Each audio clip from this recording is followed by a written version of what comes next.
This is how we're viewing the market at the moment. The 50% of the market don't know what's available to them, don't have an account, aren't using it that much. This bucket obviously will reduce. We think that the next bucket increases as people start to trigger what's going on. But as they move from the first bucket into the second bucket, they still don't have any contextual awareness as to how they use the tools, what they're using the tools for. And what I'm seeing is a lot of people stay transactional in nature. So if you think about Google search, one-line answers, give me this, give me that, etc. So that's where people will lean in when they start to understand they don't need to ask Google the question anymore. They can ask chat the question, and then they can get their answer.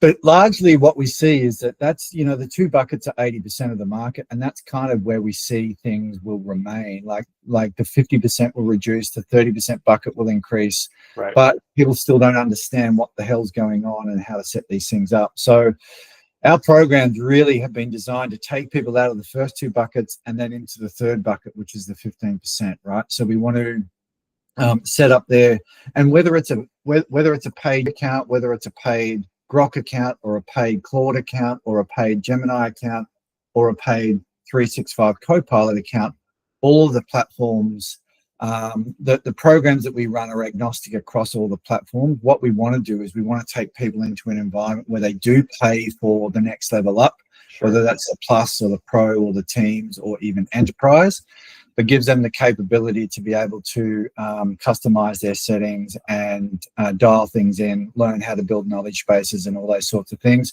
And so really the programs are designed to set 101 is the foundation, give them proper context, set their instructions and their settings up in the right way. In 201, we take them through more of a dynamic program where we build stuff alongside them. And then 301 is starting to look at full adoption.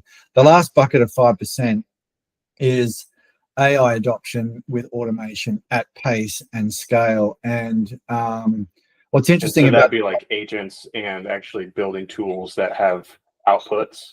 Yes. Okay. Yeah, that's right. And that bucket is moving so fast. I mean, where we sit, AI Avenue sits in the 15% bucket, and we're leaning into the last bucket.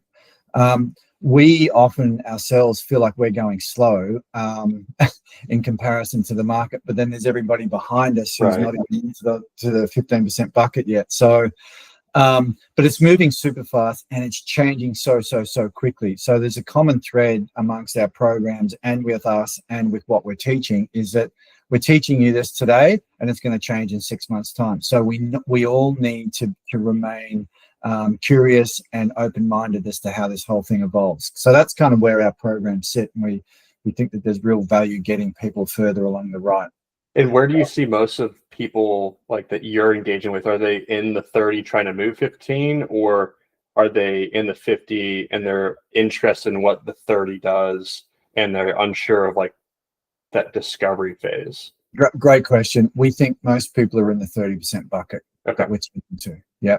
So they know there's potential, they just don't know how to unlock it. Yeah. They're dabbling. Some of them will have paid accounts, but they haven't quite, triggered how to set them up and all those sorts of things. So, personalize it and teach it how to interact. Yeah. Teach it. Yeah, exactly. So, and there's huge value in all of that. So